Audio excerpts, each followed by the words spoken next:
Still guessing what's selling and what's sitting on the shelves? Build a point of sale tracker that's going to keep track of all your sales. So let's get started.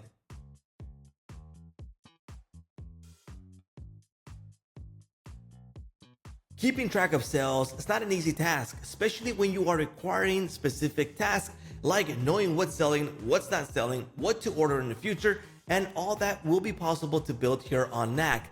The good thing about this is that it's going to escalate with your business, so you don't have to stick to certain things like you would with other applications. Now, in this case, there's no need for developer or designer skills at all. So let's get started. Let's jump into my Knack dashboard, and we're able to get started 3 easy ways. One is generating with AI, and that means that we can describe what we need for our point of sale tracking system, and it'll automatically create tables, user roles, and pages for us. The next option would be to use a template, which is a really good option because it already has fine-tuned details with formulas that's going to work great for your point of sale tracking. And the third one is importing data. So you can import from a spreadsheet, a CSV, or start from scratch. Now in this case, we are going to use template. We are going to search for retail, and we're going to use retail inventory management. So let's go ahead and select this one. And the good thing about this is that we don't have to stick with the actual elements that it generates for us on the template. We can go ahead and modify this. So let's go ahead and get started. Let's go ahead and rename this to retail point of sale tracker. Here we go, and we are now ready to get started. Now by default, we have the ready to go main page, admin access, management, etc. And let's go really quickly to the live app so you can see how you can get started right now.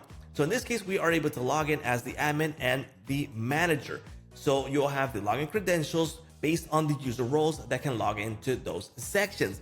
For in this case, we got the manager, products, product details that they can view with the access that's provided to them. Now, let me go ahead and show you how this actually works. So let's go into tables. Tables is the section where the data is going to be stored. In this case, we have 4 tables created, which are the products, product categories, inventory changes, and suppliers. So you can see here that it already generated for us certain tables that we're gonna need for our point of sale tracker.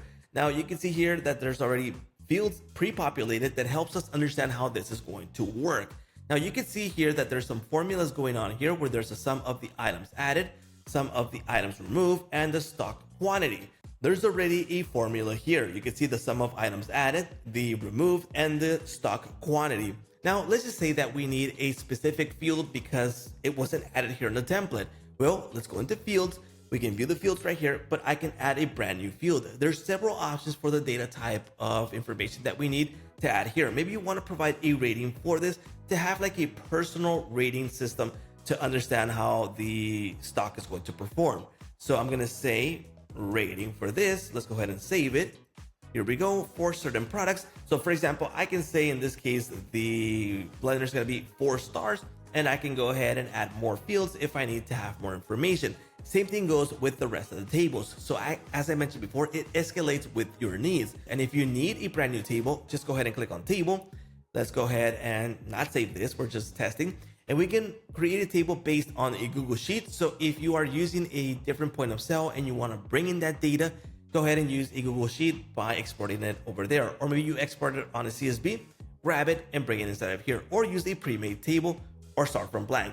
Once you do that, you'll be able to create the fields based on your needs and add the records required that you might need. So it's super easy and practical. Now in tables, we can make connections to connect them to certain sections. So in this case, we have selected products.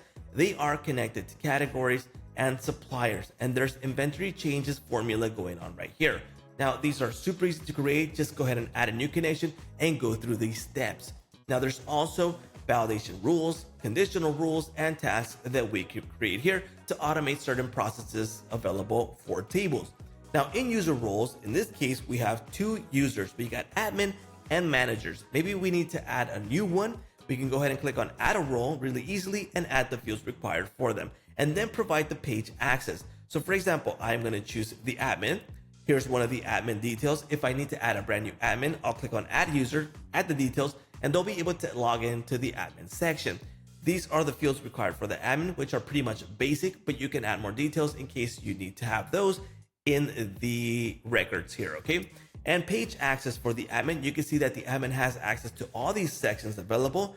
And we can edit the access straight from here if we need to remove it. In this case, admin should have access to everything, but it's up to you if you want to remove it. But if this was a manager, you can see that it has different access here. So just access to the managers section. But if you need to edit access to some of the admin sections, you can do so through here. Plus, you also have connections, validation rules, conditional rules, and tasks. So super easy to really make this customizable. Then we have pages. So in pages, by default, the template for us created the main pages that we're going to need for our point of sale tracker. But we can go ahead and create a brand new page to view certain sections. In this case, I'm going to create a new page. I'm going to add an element to this page. And let's just say that I need to view a chart. I'll go ahead and select chart. And then where do I want to grab the details from? So in this case, from the products, here we go. Let's add an element here.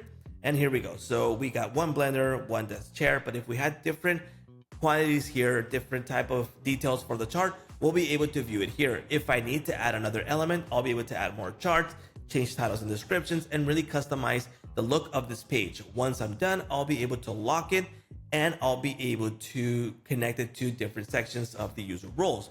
So it's super easy and practical to create new pages. Then we have the themes. So let's go into themes. And we're able to customize the look and feel of our portal. So in this case, we can change the style and the layout really easily without any complications at all. Because maybe our branding has different colors. Well, just go ahead and change them here. Maybe you don't like the font and you want to change it. Go ahead and do so here. So it's super easy and practical. And then we have flows, which can practically automate certain processes here. So I would recommend that you start with the template, go through the process of installing one of these, and you'll understand how they work, and then you can start from scratch to save you a lot of time.